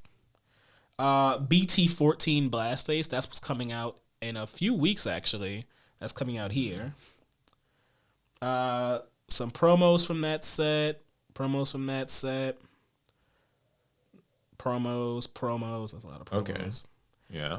Yeah. So basically, at least for December and January Ultimate Cups, the only products you'll be using are Resurgence Booster, Starter Decks, BT14, and EX5. And I guess all the promos that come out in between those products. But that's it. That's the format. Okay. So I know a lot of our listeners might not really be super familiar with Digimon. Do you feel like this is a significant change to... I mean, like, it sounds like it's like you're really going from one type of thing to like another type of thing. It's huge because there are so many older cards in the Digimon card game that are kind of like staples. They bolster their colors and make decks and strategies better just by existing. And this was a rumor years ago at this point that Bandai was considering making all of their like first few sets obsolete. This is their way of doing it. But it's only an Ultimate Cup, which is its own format and there's their own tournaments. So it doesn't actually have to affect you at the local level. Your locals can choose to play Ultimate Cup rules if they want to or not. They don't have to. Okay, so it's an alt format. But it will be completely different, even more so than the old Ultimate Cups were. So good or bad to you? To me, good. Excited. A lot of players, they get disenfranchised with card games because people in this current card game climate, people are ping-ponging around on different card games, and when they start missing sets, they're like, oh, well, I can't get back into Digimon now, so I haven't played since BT, yeah. But here it's like, well, the only sets you can play with came out in the last, like... 6 months or something. Yeah, even less than that. Oh, less than that. Yeah, okay. It's like in the last 2 months, so they're on the shelf still if you want to get in. Yeah, that is one of those, like, really unsung benefits of just having, like, rotation formats is it makes a game easier to jump back into, because for so many people in Yu-Gi-Oh, they get back into Yu-Gi-Oh and it's just like, man, what I've just missed so much. I've missed just years and years of like new staples, new strategies, new like kind of just engines and things like that. And like sometimes Yu-Gi-Oh engines are just the thing from the last year, but other times there's like engines that released in like 2019, let's say, that are like still technically played, or cards or whatever, or 2018. So if you like got out in 2016, you get back in 2023. There's just like this 6-7 years worth of things to like catch back up on. So I do like that if a game has a rotation, it feels easier to play. So it sounds like this is like a probably good thing. There's a lot here, honestly. So the first thing I want to say is I've always gotten the impression that BT14 Blast Ace was supposed to be a bit of a reboot kind of set. Like they want people to treat this as a new starting point for the Digimon card game. It's what brings in all the hand trap support. So before we only had like 2. And we got some cards that work with them, and they're all right. But in BT14, we're getting a bunch of them for every different color, and we're gonna play the game completely differently. And we just got the Resurgence booster, which reprints pretty much all the useful old cards and not a lot of the filler that no one really needs. So with just those, so BT14 and Resurgence booster, if you're playing a format with pretty much just those, that's like a way you can get into the game pretty much for the first time with just those products. You're not going to be at a disadvantage at all because no one can even use older cards. Yeah. And this is going to be strong. Like, Yep. BT14 is going to power creep everything from before it with or without a limited format. Like, yeah, interesting. I mean, as someone again who I don't really follow a lot of Digimon, so hearing this entire format change sounds very exciting.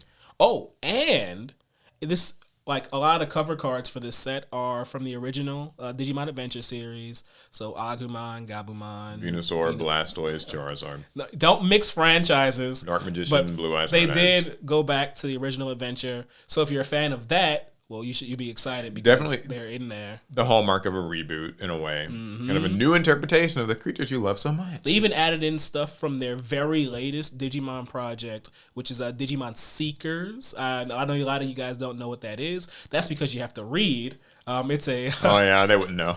Yeah, it's like a web novel series that they're running. It's a new Digimon franchise that's telling a story about Digi Police and then Digi Hackers, and it's a whole thing. And you actually get cards for that are in that story in this set. So it's a great jumping on point for multiple reasons.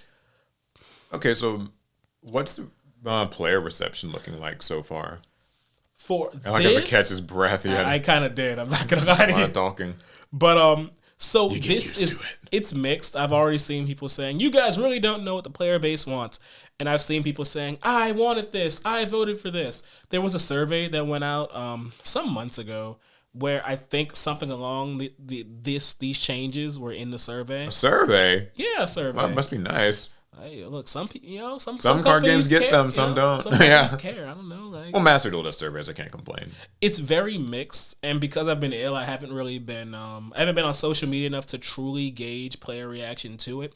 But I'm interested. I wasn't a fan of the Ultimate Cup's monocolor system before because it just was so heavily blue favored. Blue had the best cards, and they could just move them from one deck to another, and so this sounds refreshing. I mean, hey, listen, I think Digimon could do with it because it's kind of a little segue into something that's not a story, but your Digimon video on APS Amplifier. Alec did a video. I did. About kind of some issues he had with the current state of the Digimon card game, and it really picked up a surprising amount of traction.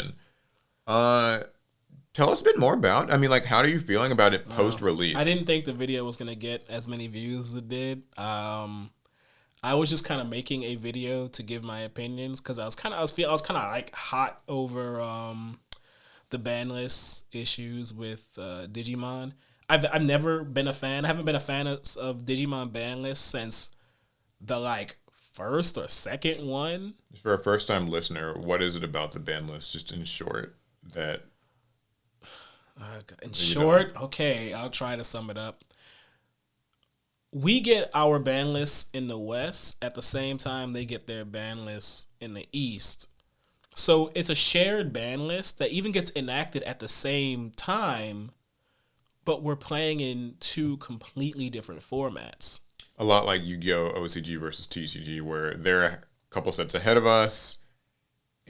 So we have our own ban list. But we have our own, but so it's they're a couple sets ahead of us, but yeah, in our case, we have our own ban list, but in Digimon's case, they don't. Yeah, we don't. And we don't necessarily have the same card. We don't have the same card pool or even, I guess our rulings are the same, which is nice, but that's really it. And so it causes some disconnect and... It causes... I'm trying not to rant here. That's okay. Go off, King. It can be a little infuriating because what that results in, a lot of times strong decks get hit in the West before we can even play them. Now, in the past, those lists would go into effect maybe like a couple weeks after we get the cards. So you could argue, well, you had 2 weeks to play them. Great, I had 2 weeks to play them. Right. But I think with this most recent list, it goes into effect, I believe, the same week that the product comes out. So yeah, you don't get to use those cards in those full power strategies at all, not legally. But this news actually gave me some more clarity. Okay. Because it specifically says that the Ultimate Cup will use our official ban list. It won't have its own. And remember how I told you before, they hit a bunch of older cards? And while I still don't completely agree with it, this could have been a hit more for the Ultimate Cup than for our main format. That Aizman, Gabumon, and I'm blanking on some other cards. That's interesting to me because I felt like a ban list should focus primarily on the main format, on like balancing that. I agree. I do think that's how it should be, but that also might have helped inform their decision to hit what they did. Because I remember reading the comments on my video, because it was way more popular than I expected. There were even players of the Japanese format saying that, yeah, we hate those ban lists too. They come out too late for us, and then they hit cards that aren't relevant to us anymore, and we don't get help in our formats as they're actually happening.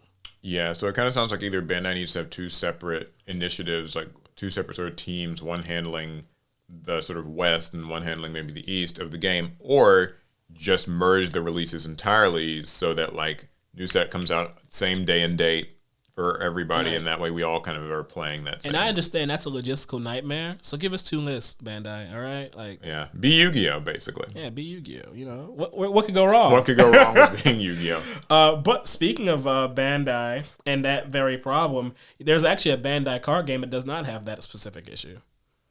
It has a whole different one, I assume. It does. It actually does. I'm trying to open it now. Why did this ad show up? Why is my ad block not working? Yeah, that's how it is on YouTube now. They're blocking those ad blockers. Like if you try to watch videos, it's like, you've got an ad blocker or whatever. Turn it off or get premium. All right, here we go. So the One Piece card game got a ban list recently. Oh, okay, yeah. So I've heard about this a little bit. Is this its first ban list? No, it's not the first ban list. Oh, it's just a major one. But okay. I would call it maybe their first major ban list. Okay. And it drew an interesting picture for me that I didn't realize before. I didn't realize that. Well, first of all, what is it? What is the ban list? What are the cards that are? I don't know if anyone knows. Well, I guess there's One Piece fans in the chat. All right. Yeah, all three of you can hear. No, I'm kidding. I know One Piece is very popular. I'm just joking. OP01 Nami banned. OP02 Edward Nugget, that's Whitebeard for y'all who don't know. The leader card banned. OP02 Curly Dadan banned. And OP03 Marco, he's limited, or what's their wording? Is it restricted? Is that restricted? Restricted. Is what they call it. So they pretty much went all in on beating the mess out of Red, and good job. Big ups to y'all. We'll get into opinions about that later, but I realized that this ban list was just for their English format, not their Japanese. Oh, okay. And I was like, wait. So unlike Digimon, they are giving them a more bespoke ban list. Exactly. And the crazy part is, like, it's warranted and like on target. Like, they actually looked at, and this shouldn't be weird, right? Because in Yu-Gi-Oh! And other card games, this is normal. But they actually looked at the current One Piece format. They're in booster set 4 right now. Yeah. So their booster set 4 format, they looked at tournament results, and they saw that red decks were running shop. Mm-hmm. You know, other decks have won here and there, but by a large majority, red decks are killing it. And that has stifled some interest in the card game, in the meta game of the card game. Not the card game in general, the game's booming. But yep. Okay, so it's very different than the Digimon thing. Yeah, very different. Sounds like something you'd prefer. It's something I prefer very much. And I don't understand why One Piece gets this treatment, but Digimon doesn't. I know why, but I won't say it. Why? What is it? Because Bandai loves Bandai loves One Piece more than Digimon. I don't know why. I don't know when they chose to hate us. Well, I do think that maybe the most measured take I can give on it is probably just that they're like they know, like I guess One Piece is a little more popular, so they feel that it maybe deserves more resources or better like Digimon could be more popular, but they don't give us the resources. I think that that speaks to maybe a big thing, and people have heard this on this podcast a billion times. Bandai has so gosh darn many card games. I really don't I really don't like I just don't know how they plan to like how they were ever really expecting to juggle all of these games. Like, they had Dragon Ball Super, they added Digimon, they added One Piece, there's Battle Spirit Saga, and you did a video just the other day about Battle Spirit Saga, and there were a lot of people in the comments lamenting the fact that they liked Battle Spirit Saga, but just that it was dead on arrival because there's too many card games in the space, most of which belong to Bandai. I do try to tell people that the Battle Spirits card game, Battle Spirit Saga, is actually like really good. Just the mechanics of the game are solid. So my fear perhaps is just that like, they're just focusing on whichever one does best. It's like throw everything at the wall, see what sticks, and the game that's doing the best gets the most attention. So One Piece is the most popular, so we're just going to kind of give it what it needs, and every other card game can be damned. But they're treating this like there's a type of person who is called a Bandai card gamer who will just play anything they put out. Mm-hmm. And so when they throw the shit on the wall, whatever like falls off, and then all of their Bandai card gamers will just go towards the few remaining games. Is the Bandai card gamer's name Alec?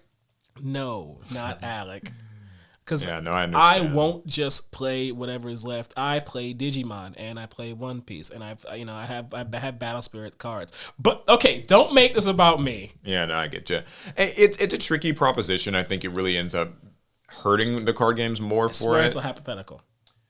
Now, speaking of the One Piece ban list, Chris, who is our resident One Piece card game playing expert, is actually at a One Piece regional this weekend. We had invited him to come on to the podcast because, like I was saying at the beginning, we can now sort of have guests call him up and get him on the podcast. So I offered him, I was like, hey, we can maybe call you for this segment, but he's out of town. But he did send me some thoughts that I can share that he just sort of wrote out for us. So here's what he says about this. When you hate his thoughts and you want to like come at him in the comments, just direct them at Paul. Yeah, so he's got a lot of things to say, and you guys can direct them at him. He might actually be on a podcast later on, though. The note Bandai posted on the official One Piece TCG Twitter really explains it all, but from a player, these hits were totally needed. The hits were basically only affecting the red decks, which have continuously taken majority of the top spots at regionals and treasure cups and often just flat out win the events. Edward Nougat is the first leader card to receive a ban in the game, which is historic on its own. The card came out very strong in set 2, being the only leader with a 6,000 power and 6 life. It really just put the card in a league of its own. Nami ban comes as a big surprise, but it makes sense, being that the card is a strong searcher for most of the top red decks like Zoro and Law, making it a straight-up consistency hit. He also says, Curly Dedan ban is also a consistency hit because the card searches not only your searcher in Nami, but other low-cost red characters, making it another consistency hit to red decks. And lastly is Marco, the set 3 version, being limited, which joins the set 2 version on the limited list. Not only does it have the revival effect of the set 2 version, it also became a powerhouse in red decks because of its ability to destroy characters on play. Very strong card, and now it's limited. Basically, like I said before, all hits to red aggro strategies. This is Chris's words. My personal thoughts is people wouldn't stop playing red because it was really strong against most matchups and didn't push the game further. Even if we'd get cool new leaders, people would still play them for a bit, but ultimately fall back into playing red. And this, in my opinion, is the most important thought. So, thanks, Chris, for your insights. I think that last thought does sound very important here, is that, it's kind of one of those things where it was preventing the game from like maybe just moving forward because they would release cool new stuff and like people might play around with it. You just go back to what works. You go back to what works in Red. And obviously the One Piece listeners on the podcast, you can weigh in more in the comments. Let us know if these were like good, bad hits, how you feel about them. As always, I have to kind of relate everything back to Yu-Gi-Oh! A bit here because that's the only way I can understand anything, apparently. I think that it actually speaks really well to, you know how people kind of accuse Yu-Gi-Oh! And Konami of like the ban list just pander to like, they just push sales. They push new products and Konami ban stuff when they're done with it. And I think there's some truth. They don't try very hard to fight it. Yeah, I mean, I think that Konami doesn't fight any allegations. They don't say anything. They don't beat the case, yo. But the thing is, like, there's some truth to that, I believe. And I don't think that necessarily that it's a bad thing. Because there can be issues with card games. You can see maybe in this One Piece example where, like, if the color red, the red deck kind of is a little too good and people feel that why play these new things? I can just go back to red. It can make your game stale. So a lot like with Yu-Gi-Oh, where like people sometimes hate that like decks just get hit to push a new product, but like pushing a new product might be how you keep the game lively and kind of freshen things up. So while I don't think it's like justified in all cases or whatever, it is interesting to hear someone kind of say that because I can relate in that way. Like I get why Konami would want, hey, like, play the new stuff because it's what we worked really hard on this and we want it to be like interesting and exciting. And the alternative to that is power creep, where, okay, well, if you don't want us hitting your favorite old thing, then we'll have to creep it out instead. And I know there's this ideal world people have where it's like everything is perfectly equal, perfectly balanced, and every deck is viable. But that ain't game design. It'll never be that way. But that's another thing I'm upset about. Because okay. Bandai is just fine with Digimon just being power creep the game. Like, we don't ban cards in Digimon. We only limit them. Like, and when we limit cards, it's usually just for consistency. Our way of balancing the game is every set, we just power creep the mess out of it. Like, if there's any one major criticism that I see about Digimon from ex-Digimon players and even current ones is that the power creep in this game is crazy. Like, you cannot touch decks from like 2 formats ago. There's a few things that you can kind of try and carry over, but they just power creep the mess out of this game. So then the impression I get is that maybe One Piece is trying not to be like so super heavy-handed with the power creep, and instead it's led to this situation where people are kind of like, okay, I'll just go back to red. So now they felt they need to hit red. And it's just sort of that's the consequence you kind of deal with. Like, either you're going to have to do power creep, or you're going to have to do a ban list, or you're just going to have to do straight up rotation. And they've all got their ups and downs, so. Well, I'm mad because I'm a Mastermind player in Digimon. That's purple, yellow. And that's the only deck I ever really want to play. Ever. Luckily, Bandai loves Mastermind, and every so often they have to give us new support. Thank you. But for people who are fans of other decks, like let's say you're a big fan of like Kuwagamon, and you had a great time with like the Grandest Kuwagamon deck. Well, it's now been power crept. It's been power crept for a little while now. You don't have a course of action there. Like, you just wait until they eventually print some more Kuwagamon support. Which I guess, no, I don't think there's Kuwagamon support in this next set. So I don't know when you're gonna eat. Yeah, I mean, it's the pitfalls. It's just sort of the trials and tribulations of playing these card games. Like, the more and more I do this podcast and like read news and just hear what people have to say, and I'm very interested in what people have to say about games. I like asking people, like, how do you feel about this? How do you feel about this set? How do you feel about this ban list? How do you feel about this format? How do you feel about this? How this company is running this game? I'm starting to realize it's an unenviable position to be a card game like sort of designer and like this company trying to run these things, because there's not like perfect solutions, and everybody kind of wants their thing, their favorite deck, monster, card, theme, whatever. Tier 0. To be, if not tier 0, they want it to always kind of be viable and always feel strong and capable. But also, like, people will like latch onto things and not move on from them. Like, okay, the thing I liked released early on, and if it hasn't been like, there's not a reason for me not to play it, I'll just go back to it. And it's like, well, should people be able to do that? Or should you kind of be encouraging new sales? Because at the end of the day, you're like a company. You got to sell these packs. You got to like push this game forward. There are pros and cons with it. I mean, like, yeah, Massamon has been power crept, but at least it's legal. Because they don't really ban cards, all my Massamon cards are still at 4. Yeah, and because they don't rotate them, they're not just banned by default. So, like, for fun, if I don't care about winning a regional or something, I can just play that deck, and that's nice. I won't win, but I can play it. Mm-hmm. And the alternative, what? It was at one point so good that they hit a bunch of my cards down to like 1, 2, or ban something. And now to play Massamon for fun, I have to use this hobbled version of the deck.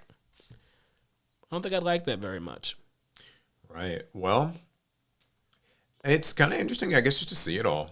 Like, I don't play these games, but I'm finding more and more so. It's like you're getting to almost watch in real time as different games just grow a little differently. And maybe Bandai learns a bit from this.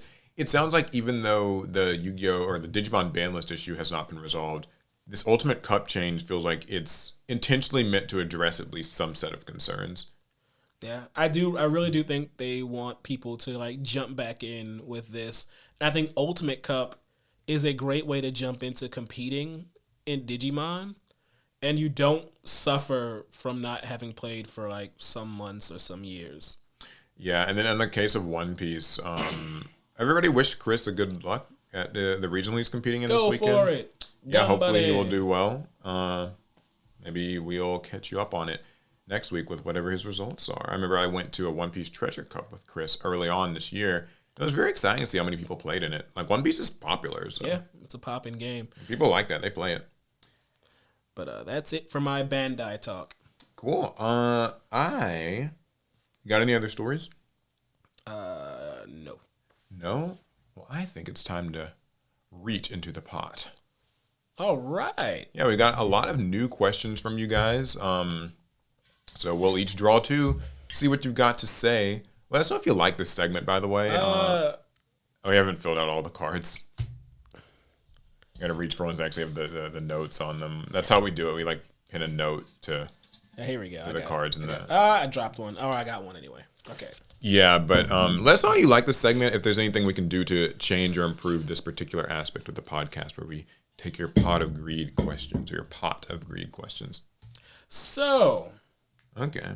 Should Konami release character decks? So I guess this would be similar to how we have starter and structure decks, but instead of them being themed around an archetype, they'd be themed around a character from the anime. Well, yes, I think they should, but I also think that would just likely be themed around an archetype in most cases. I mean, in most, but in a DM era. Yeah, now in DM era, it could be a little bit of everything. And so, technically speaking, they have done that, if you want to like really stretch the definition of it, in the past year. Through the Seto Kaiba briefcase. Because, I don't know if you guys remember, they released that like $400 Seto Kaiba, his briefcase thing, and you get a Kaiba anime deck in that. Those have not shipped out yet. They're supposed to be shipping here in the next couple of months, I guess. When's yours coming in? Who knows? I did order one, though. And the way that works is we don't know what the contents of the deck are.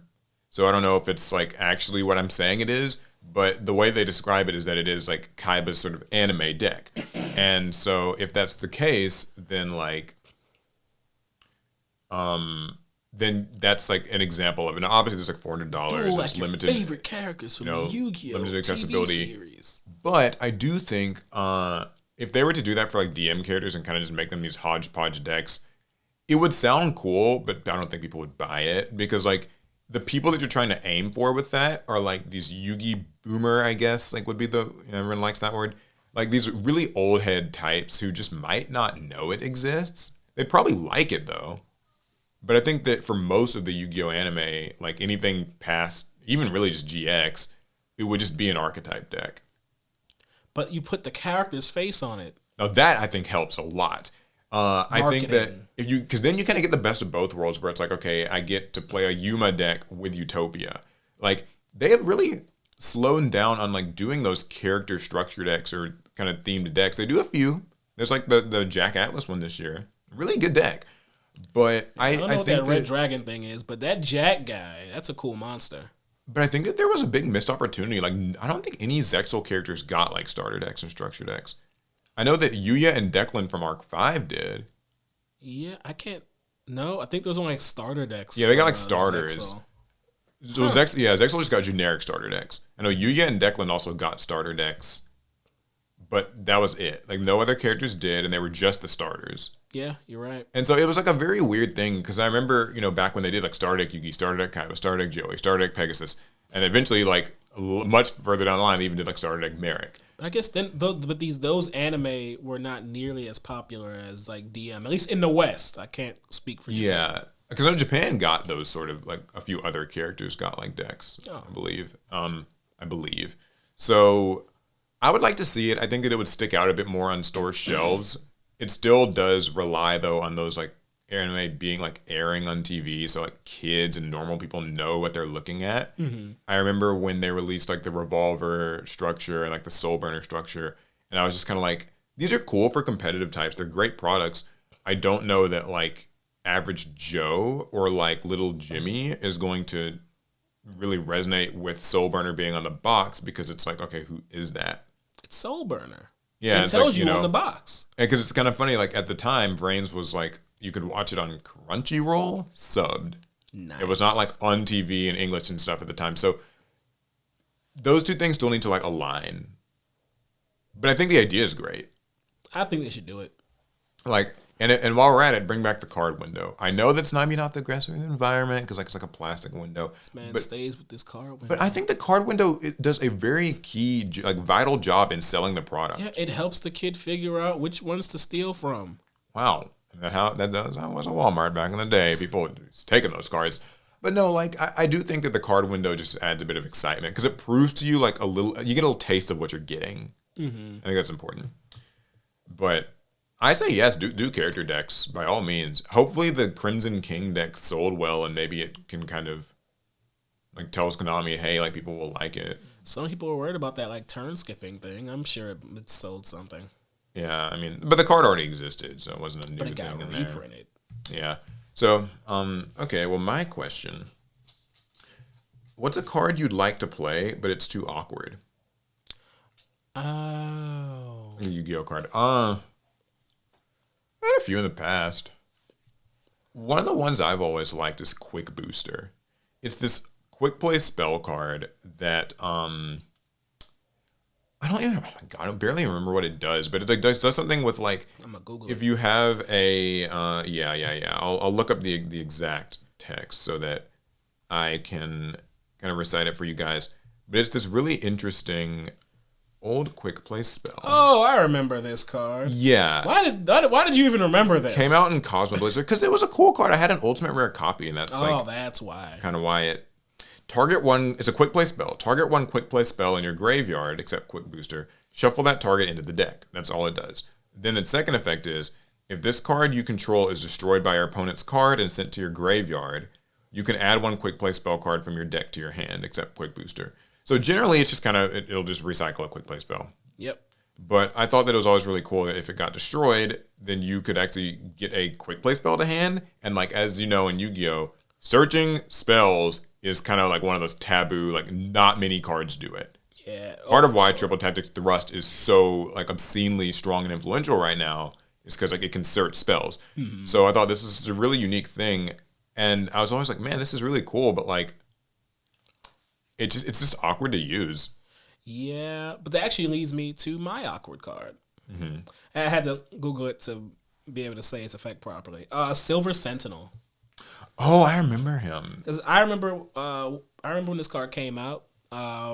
There was so much talk about it being a meta-defining card, or at least a good tech card. It wasn't any of those things. So what it says is Silver Sentinel is a level 4 Earth Warrior. You can set this card from your hand to your spell and trap zone as a spell card. During the end phase of the turn that this set card was destroyed by an opponent's card effect and sent to the graveyard, target one card your opponent controls, if possible. Special summon this card from the graveyard, and if you do, destroy that target. See, I thought that was such a cool effect, but as it has panned out and what's been proven is you cannot guarantee your opponent will do such things, and it's really hard to force them. Yeah. It's just one of those things where, like, it's such a cool mechanic, and they've even managed to kind of make the, setting monsters thing work with, like, artifacts, and the defense mission attacking thing work with, like, super heavy samurai. But you usually have to attach quite a lot to it. So, and like, why couldn't he just be when he just gets destroyed by an effect? Why did it have to be my opponent's card effect? Yeah, so that was actually, I guess, that period of time in Yu-Gi-Oh! 2 where they were very concerned about cards maybe just being a little too good or something. But I can summon Kenner against my opponent's side of the field and then make them activate its effects so that I can draw and discard some things. Yeah, we're in 2023 now. Cards are allowed to be broken. Well, apparently. And look at this cool gun. It is true. I'm surprised that got through censoring. I think because they don't actually show the barrel of it. The barrel of the gun. I think it's considered implied. Okay, well, I don't know that for a fact. Well, that's the answer to that. All right, question number 2. Draw your second card.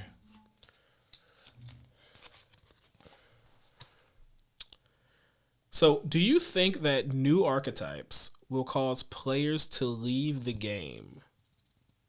So that's a general question. It's a general question, but I don't know what they mean by that. I'm thinking it's more of like a power creep kind of question. Like, oh yeah, okay. Like with what came out in I'm blanking on the last set's name. Agov or Age of Overlord. An Age of Overlord. Do we think that these new strategies that have come from it and the way that we're playing this current format will that drive people away? And I actually have a very short answer. Okay. No. We survived Tyr and Kashtira. If we can survive those very, very intrusive decks, we can survive anything. I'll say this. I think it won't drive people away, really. I think what often drives people away from Yu-Gi-Oh! Is... Because, okay, so with top-tier decks, it's kind of known that they're top tier and they're busted and people don't like, oh, Kashtira is too strong, Tyr is too strong, whatever current thing is too strong. But people love their archetypes so much that I think that's not really enough to make someone quit. They'll just dislike it. You ever been a Dino player, Paul? Yeah. They can't be stopped. I mean, a lot of people, they just adapt and kind of move forward, or they beg for support or whatever, but they will wait for that support. Dino players. For the most part. At least that's my understanding of it. Indomitable. However, I think that what typically will make people quit is just the general idea of being price gated out of the game, with the Pot of Prosperity, Triple Tactics Thrust, those sort of situations, or kind of overwhelming amounts of power creep can do it where it's not even so much a new strong archetype, but rather a lot of people quit when Pendulums came out, or a lot of people quit when Links came out. Or a lot of people quit, when Master Rule changes. So those tend to be the things that I feel drive people away. I don't think that just the existence of new archetypes usually does it. But if they're strong enough, it can. So I think it'll certainly, a tier format, I know that caused people to take breaks. But they're back now. But yeah, it's Yu-Gi-Oh! I think Yu-Gi-Oh! Players are too tough for... an archetype or a card to make them quit. If anything, that's what Yu-Gi-Oh! Is. I think most Yu-Gi-Oh! Players understand that innately. But if Yu-Gi-Oh! The game changes, that's when people are things get a little bit murkier. What you got, Paul? All right, so for the last question, we have, what accessories would you add to Master Duel? That's actually a question tailor-made for you. Yeah, I guess so. So I play a lot of Master Duel, you guys know. There's a lot of mates I would like to see added to the game. Mates being the thing that, in my opinion, is the most exciting, accessory. Because they can add sleeves and icons and stuff like that. But those are just, it's an image of a card. That is wild to call your romantic interest an accessory. Well, if it was a Rescue Ace Hydrant, I think it would be my romantic interest. You heard it here first, folks. That's right. A fire hydrant. But no, I really do think it would be awesome to have Rescue Ace Hydrant as that's the mate that I think they should add in. I play Rescue Ace. It's the thing I really like. But I feel pretty much any archetype that exists in the game should pretty much have its mascot-y monster be made into a mate. If one exists, it should just be the mate. I'm honestly surprised there aren't more in Master Duel. It was kind of weird seeing how many like weird generic mates they made for those like nonsense challenges that don't really matter. The skates, Yeah, there's skates and like a basketball, soccer race ball car. and like a treasure And it's like chest. It's like kind all of of those could have random. been monsters. And I feel There's like one that's like a dartboard. like I have like there's a dartboard. I have a feeling, and I can't prove this. I have a feeling all of those were supposed to be monsters. I think yeah, that's what I think too. I think that they were like kind of just these like placeholder kind of just stock assets. Like maybe they couldn't get it done in time, or maybe they couldn't get approvals for everything, and so they just filled in with whatever they could. Just It's like I'm sorry, this is Yu-Gi-Oh. Like no one's gonna have a soccer ball, mate. unless you play UA, I guess. But then in that case, you would at least stylize it to the UA soccer ball. That's true. You should. Like they just get a generic basketball or generic like just like dartboard, and it just sits there, and it's like.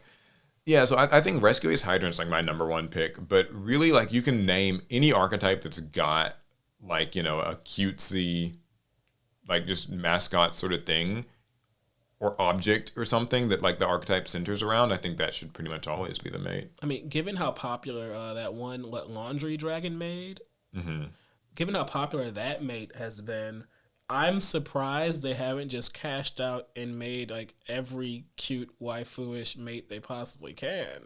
I've always thought at least like with Labyrinth and how popular that is that they would make like Ku Klok into a mate or something. Or the lady herself. Or that, yeah. I mean, they made Vendroid Slayer into one, so I think humanoid ones can just happen now. Stratos is one. I mean, That was one. Also the Ninja Hanzo. Hanzo's one. one. He throws shuriken. So yeah, I mean, for me it's Hydrant, but really I think all kind of mascot monsters should get one. I think really every archetype deserves a mate, or as most prominent archetypes should get one at least. I want a Plunder Patrol mate. I don't actually care Very which surprised one. they haven't. I don't care which one. I think it should be Black Eyes. It could be Black Eyes, but I'll take Redbeard. I'll take Golden Hair. Bluebeard. I'll take Bluebeard. I don't care. Yeah. Not a ship. I don't want a ship. A whole mate. shipmate. That seems like that's a bit Like, much. but that's not. You've got Ozerlane for that. That's no. Yeah. That's Yeah. a completely different conversation, but it's also card game related because they just added that to Weiss Schwartz this month. Okay. Yeah. Oh god, getting the really the deep reaches of the card game news now. It's getting deep. We don't talk a lot about Bushiroad's titles. We don't really play them As much. I mean, if an interesting Bushiroad story crosses our eye, though, we'll add it in. I gotta start looking more. I'm not gonna lie. I tend to forget to search for Bushiroad games, but maybe next time. Yeah. Because we've both answered 2 questions. We've drawn our 2 cards, so the Pod of Greed comes to the end for the week. This is another one of those girthy episodes I know you guys love so much. I don't know if that's the word I'd use. Like, that's, I don't know. Yeah. Hopefully you guys enjoyed it. Just a little reminder, make sure that you leave us good reviews. I found that reviews are important. So, like, if you listen to this on Spotify or Apple or whatever, leave us at least 5 stars, you know?